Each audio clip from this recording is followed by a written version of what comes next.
Welcome to Confessions of a Wannabe It Girl. I'm your host, Marley Fregging, and I'm here to help you filter out all the bullshit and become the next It Girl. This podcast explores the reality of what it really takes to make it out there. As it turns out, it is way less Instagrammable than I thought it was going to be. I'm still very much a work in progress, but there's simply nothing else I'd rather be doing than chasing my dreams. So let's learn from my mistakes and work together to achieve our dreams with more confidence, clarity, and direction. Let's get after it. Welcome, Fiona Skye, to the podcast. So I'm going to cut to the chase with you. You are a stylist. Can you kind of tell us the types of people you work with? Yes. Thank you for having me, first of all. So happy to have you. I'm so excited to be here. I work with a lot of influencers, your favorite TikTok stars, and I've done a lot of assisting work with bigger celebrities. So hopefully one day we'll be doing those. I love it. But what do you call yourself when people ask you what you do? I just say a wardrobe stylist. Okay. What's the difference between wardrobe stylist and like any other stylist? I feel like there's also like costume stylists that do like more TV shows and stuff. Honestly, I don't know. Nobody tells you what your name should be. That's so fair. There's no like rule book. So I like wardrobe stylist. I've always wanted to be like a wardrobe stylist. Right. Whatever that means. Which means for like events? Yeah. Like red carpet events, street style. Love it. Yeah. Needs to be dressed for day to day, not for film or television. Exactly. Very cool. So what made you want to be a stylist? I feel like I've always wanted to be a stylist since I could remember, like 7 years old. I always loved putting clothes together and mixing things around and like researching and finding like the perfect top, the perfect pants. And yeah, it was kind of always what I wanted to do. So you go back and forth between LA and New York, kind of like two tough towns. Yeah. Yeah. And you know, it's a thick competition to be a stylist, right? Yeah.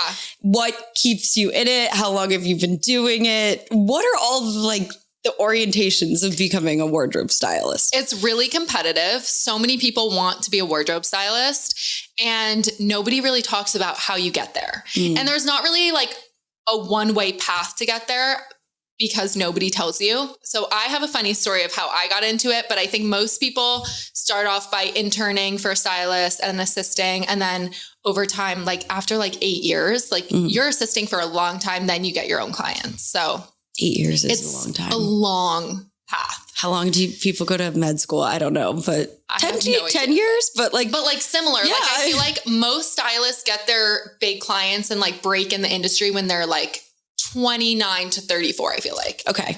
Which is crazy to me. I was like, I'm not doing that. Yeah, you were literally like, I'm not doing that. So wait, can you tell us this? I know this story, Yes. but like I'm giddy about it because I think it really shows putting yourself forward. You're just gonna go for it. So I want to go ahead and tell this story. Okay, I love this story. Me okay, too. It literally gives me butterflies still, like thinking about it. So I was in college and because of COVID, I took college remotely for my senior year. So I begged my parents to move to LA.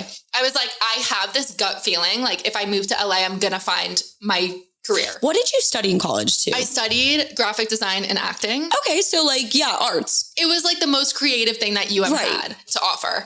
But yeah, there's no wardrobe styling. There's no styling. Okay. Fashion school was never an option for me. I had to go to school because I was an athlete for rowing. So it was like, just not up for discussion. Got it. So senior year, convinced parents I can move to LA. They were like, you have 6 months to find your job, to finish college. And after that, if you don't do either of those things, you're moving home. I like made a PowerPoint and budgeted out LA. Like it was crazy. I begged. I fucking love that though.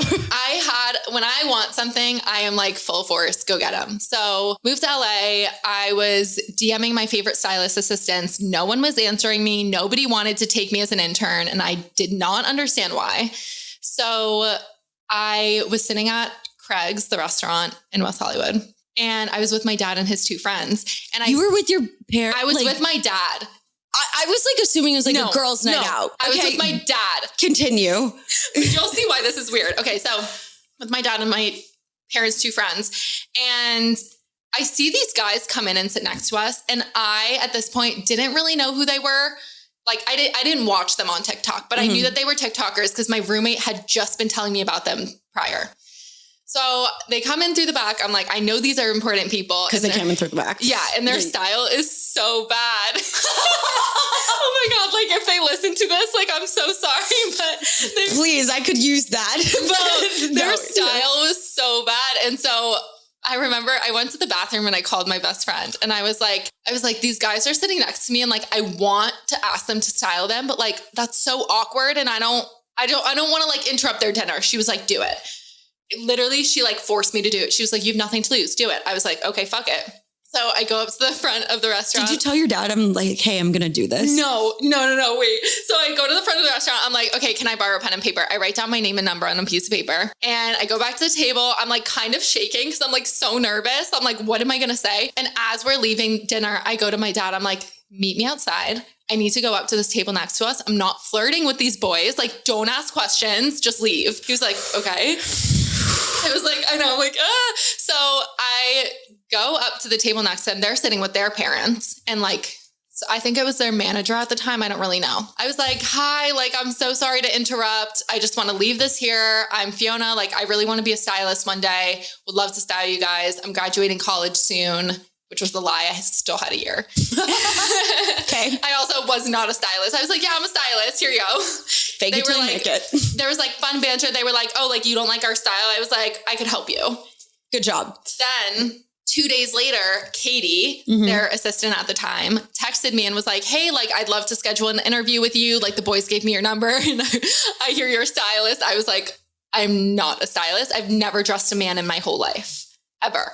So then I, for 2 days, made mock-ups on like Photoshop. What's a mock-up? Like, sorry, yeah, that was so No, big. I know it's not. You're good. I just don't know what to do. No, I like made outfits on Photoshop. Okay. I like pulled from different websites and made like 25 outfits for them. Okay. And you know, oh, right. You have the graphic design thing. Exactly. That is helpful. So I didn't know what else I was supposed to like come to that meeting with. And the meeting went well. She was like, we want to work with you. Who did you interview with? I interviewed with Katie and she was basically just asking like pricing and like, who have you styled? And I'm like, to be honest, nobody, but like, I know I can do it. And like, here are outfits that I think they would look good in, which is like, looking back, that's so funny that I made outfits ahead of time. It's just like the whole thing was wrong, but I got the job and I like to thank Katie and that whole team for my career because they knew that I didn't have experience and they fully just like took me on and believed in me. And I figured it out. My first fitting, I never dealt with men's sizing ever. Oh and yeah, it's fucking weird. It's so weird and everything worked out. Like all the sizing was perfect. He loved everything. The shoes were perfect. I was like, I don't know who's watching over me, but thank you. Wow. And that's how I got my job. There are so many things I want to pull out of this. First of all, so you had no like portfolio None. before this and you were just like, I have to do this. Like, I'm going to shoot my shot. Yeah. And you called the best friend in the bathroom. Yes. And you're like, what, 20? 21. Wow. We're like, or 22 maybe. 21, 22. You're young. I mean, you're still young. Yeah, but like, you just pull this like charisma together to go do it. You go up to them.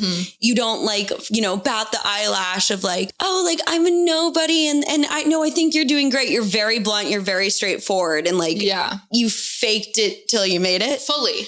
Yes. I also think there's something so interesting to know. I've heard this similarly with other people who've like made a successful move in their career is they did it kind of wrong, but it like, completely. Yeah, like ignorance is bliss. Yes. Like you didn't know you were doing it wrong. So like you just did it. And they didn't know any better too. I think like it was perfect. The team I found was perfect. They were new to the fame. They were new to the attention. Everything about it just worked out in my favor.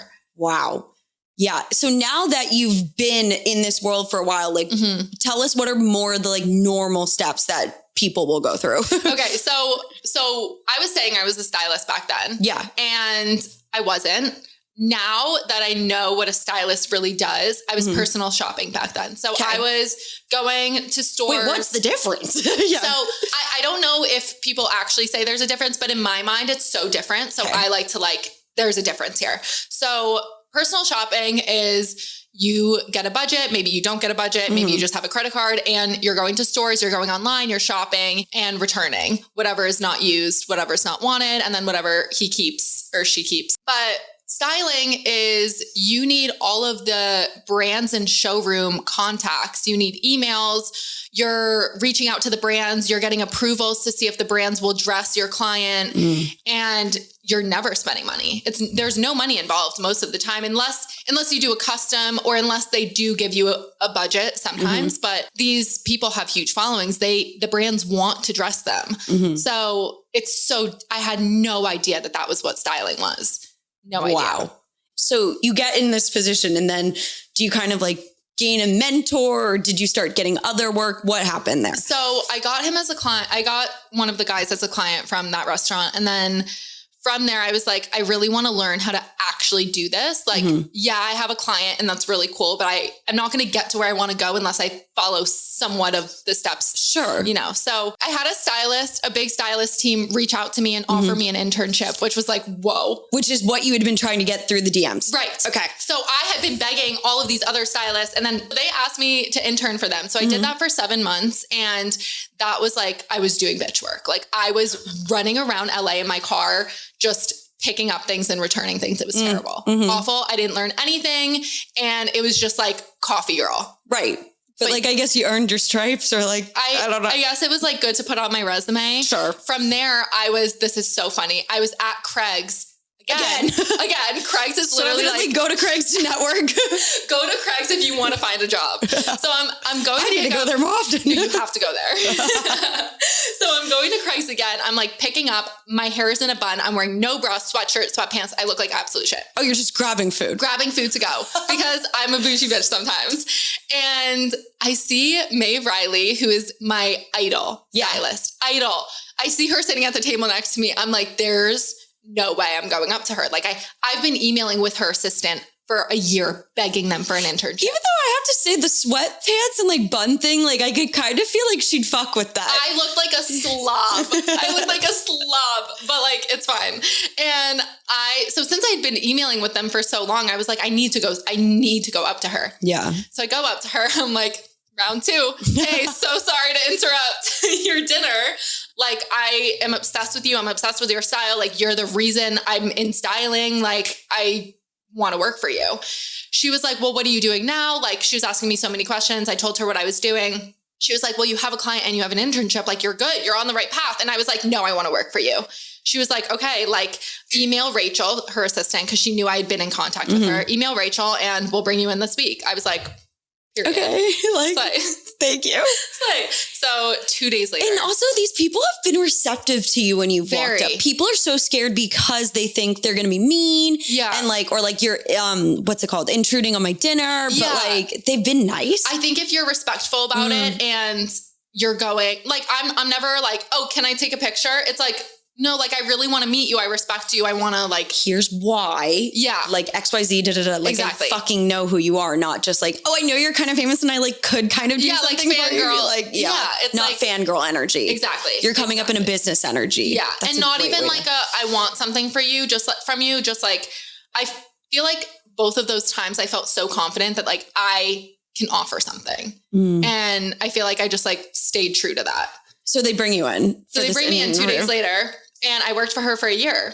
And I mean, it just like slowly trickled out because my work got so busy, but her team was big mentors for me. They taught me so much. I assisted a little bit here and there, which like is on the DL. What's the difference between assisting and like? Assisting is more like you're sending emails, you're pulling from showrooms, more hands-on, less errands. You're in a fitting. So that was the best experience. So like now that you've done all this work, like, is it just a resume? Do you have a portfolio? Like, how do you continue to get more work? Or do you have the clients and you're just like locked now? No, I feel like new things come my way every single week almost, which is really cool to watch. I'm still kind of grasping like how, like, do I reach out to people? Do I send cold call emails? Lately, the past like 4 months, everything has been coming to me, which is great. So like, I feel like girl syndrome. I'm like, I don't know why, but I think just once you have a clientele that trusts you and like their managers trust you and like you, people just start referring to you. People start seeing my Instagram and DMing me and it just, So it's all about like who you know. and like how you know them. It is kind of about who you know. Like once you know the right people, if they like you and they like your work and they trust you, then it's like people don't really want to get someone from an outer circle because of trust.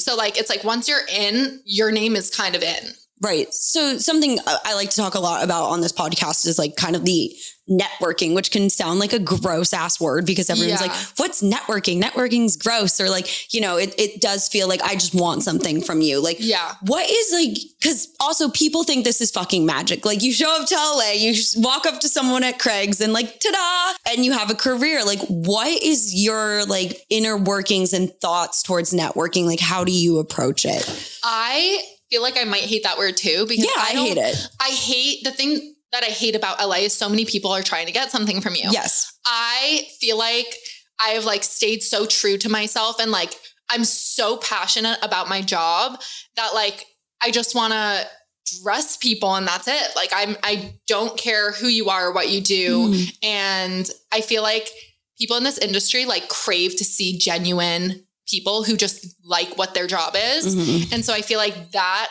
is something to do with it.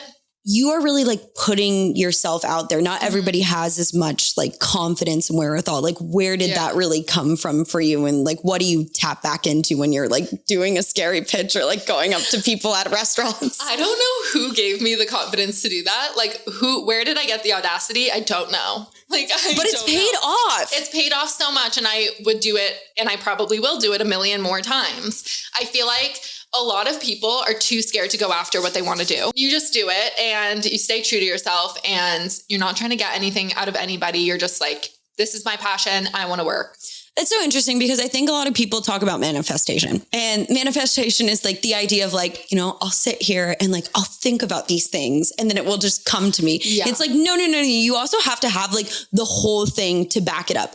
Like sure, maybe you didn't have the resume when you walked up to the people, but like how long had you been studying fashion? How long had you been thinking about looks? Like extending your education, like probably a while. Yeah. I think I literally manifest my life. Like it's so crazy. Like last week I said, I want to style this person. I was like, this is the one person I want to work for. A week later, flown to Vegas to work with her. Wow. I'm telling you, like, it's so like, I think if you genuinely believe it in your soul, like this is going to happen. And you also work hard to get there. Right. You have to have it. You have to have the support to back it up. Exactly. Right. Yeah. You can't just sit in your room and be like, bring it to me. Yeah, right. Like, it's not going to happen. You have to go after it. But so this is a tough town. New York is a tough town. And you go back and forth, like you're throwing yourself out there. There's got to be some rejection sometimes. Yes, there's rejection. No, I do not take it well. Okay. I was going to say, how do you handle it? No, like, I don't handle it. If you know how to handle it, let me know. Well, my life is full of no's on some level. Like, I'm not speaking that into existence. Like I live in a world of like, I'm an actor. So I get told no on the fucking daily. Yeah. Then, I pitch myself all the time for podcast guests and like I get told no all the time. So honestly, this sounds horrible. You just get fucking used to it. You get used to it. I have not gotten used to it. Every time I get rejected, I'm really sad about it. And I'm sad about it too. Or like in a way, like rejection for me is like, I get a lot of hate on the outfits that I do. Really? Yes. Oh, like from TikTok? Yes. Like there have been TikTokers are mean. There have been. Yeah, they are. I've had some hate too. They're mean. And I never dealt with this until the past few months when I started doing a lot of red carpets for one of my clients. And I got so much hate. And like, I literally. And are they calling you out? Like, no, you did it. They're like, fire this fucking stylist. And I'm like, you guys. First of all, you're probably sitting, I have to remind myself that these people are not stylists and they're sitting in their room criticizing other people and it's getting them attention. Yeah. However, at the time, I'm like crying in my bed. Like, I don't know how to deal with it. I don't think it'll ever get easier. Like, I think it's just like something that sucks. And then after a week, I'm like, okay, fuck this. Now I have a fuck you attitude. Right. Now you're like, all right, that was some engagement. Exactly. But in the moment, it like hurts like hell. Yeah, because it's like, that's my art and like, you don't know what goes into it and it's just frustrating. Right. And it's just so easy to sit behind a screen and complain. Exactly. But like, have you ever had a rejection situation in person, like maybe not social media or like, you know, in more so the industry, and like, is it the same? Do you deal with it the same? I sit and cry in front of them. No, do you? Because I would too. I was like, I am no shame. I will cry any place, anytime. Any place, no anytime. Problem. No, I don't think I've ever really been rejected in person. Good. With love. Ooh, yeah, I don't think that's ever happened. I don't want that for anyone, but it's hard. Yeah, I don't think I ever have. That's great. On wood. I wanted this career like takes a lot of drive, passion, and talent. And it's like, it's an it girl career to be a wardrobe stylist. And you're also around some very it girl or it boy. What's the version of that for me? I don't even know. Like, do you have any insight on the sparkly effect of them? Like what makes them glow? What do you think makes you glow? You know, do you know what I mean? I feel like their drive. Yeah. I think all of these people work really hard. And yeah, like they work really, really fucking hard to get to where they are, and they continue to work hard. And those are the people who get far in the industry. And I feel like I've actually been really lucky where every single client that I've been around works their ass off, continues to work their ass off. And yeah, they just grind. Wow. And they're really good people too. So I feel like that just shows like you're not going to get far in the industry if you're not willing to put your head down and work. Right. Like how many stylists or clients have you encountered that are kind of like no talent, no work ethic? There are a few people that I've been around who have egos and not a good drive. That has never been the client though. That's nice. That's never been the client. So other people in the industry and like, yeah, just like they don't have the drive and they don't have the talent and they just kind of did it because they felt like it. It's like their ego gets in the way. And then they're like, I don't know. I've worked for some big egos and it's hard. How do you manage an ego? I did not handle an ego well. I also cried for 2 weeks straight. Same. I'm very emotional. I'm normally not an emotional person, but some people in this industry are really cruel and they just think that they're the best and they bring you down. And that's what makes them feel better. So like when you are having a bad day and, you know, you're like, oh, because we all do this. I mean, maybe you don't, but I do. And it's like, oh, I'm just going to throw in the towel. You don't mean it, but you're like, I'm just going to throw in the towel. Like what keeps you going in this career? Motivation is not a hard thing for me because this is like it's my hobby and it's my job. I so feel that. So yeah. So it's like, finding the motivation is never a hard thing for me. And at the end of the day, if I do get hate or I am having a bad day or whatever it is that's bringing me down, if anything, it's way more motivating for me. I'm like, I'm going to prove these people wrong. And yeah, I just have like a fuck it mentality. Like I'm going to get to where I want to go. Like I have big goals and I don't really care who gets in my way. So you are kind of young to be like we said, you could be closer to, or did we say that on the mic? I don't remember. I don't think on the mic, but okay. Well, we were talking before the interview about how usually people get to being like a full blown wardrobe stylist, you know, closer to like 8 or 10 years in. Yeah. And you're kind of young for that. Like, what do you think has separated you from the pack? I think not being scared to go after what you want. And I put in the work, but I also was really lucky to find a team that like believed in me and kind of was willing to grow with me because without that, I don't know where I would have been. So a little bit of luck, a little bit of work. Right. But it all backed each other's up. Exactly. Okay. So like for us who have no idea like how the styling world works, like what happens? You pitch, you get a client. How do you get a client? And then what all the way to like everything being returned or taken back? Okay. So the process, I feel like no one knows this process. No, it's like, I think it's magic. Like literally fairy godmother status. It is so not glamorous. It is so not glam. All my friends still think it's glam. Yeah, because they see the final product. Glamorous. And I'm like, no. So let me tell you. So first I get a text and it's like, Josh Richards is going to Vanity Fair X Oscars party. Lovely. Can you find a look for him? Okay. First thing I do is I have a list on my computer that I've gathered over the year and a half of assisting and interning of showrooms and brands with emails. That you have relationships That I have relationships with. Some have never answered me before. I guess that's some rejection right there. But I will still try. So I'll email every single brand and showroom. And I'll basically in the email be like, hi team, hope all is well. I'm styling Josh Richards for the Oscars X Vanity Fair party. Would love to look into available options. Here's the talent. Here's the event. This is the date that I need to receive it by. Thank you in advance for your time and consideration. So you're very transparent about who the client and what the event is. Okay. Yeah. Because you have to be. Otherwise they're like, no. Yeah. Okay. Yeah. So then from there, I'll make an Excel sheet and I'll do every showroom and brand that I've reached out to. That way, once emails start coming in, I can keep track of who has approved him and tracking information if they're sending it, appointments if I'm going to local showrooms, etc. Emails will come in. Are some not local? They're virtual? Like they'll just send you stuff? Some are like New York, London, Milan. They're everywhere. Got it. So once emails start coming in, the brands... If it's a brand, they'll usually tell you to go to Vogue Runway, the app, and then you'll go through and you'll just screenshot your selects and then send them back. Oh, that's nice. So easy. So yeah, fun. That sounds, I love that. I know a lot of this involves some driving. Yes. Yeah. So then if it's a showroom, like let's say it's a showroom in New York, they'll send lookbooks of the brands that they carry. Okay. You'll screenshot and you'll send it back. They'll send whatever they have available in his sizing. If it's LA showrooms, you're driving around LA, pulling at the showroom and making selects, and then you take the garment bag with you. Come back to my apartment. I check it all in. So I take pictures of everything that comes into the office, where it came from. That way I can return it back in the same shape. In an organized fashion. And then, after everything comes in, I'll go to my client's house. We'll do the fitting. And for a fitting, I'll put my favorite looks on one rack, and then I'll have my client go through the rack and pick out his favorites, and we'll start there.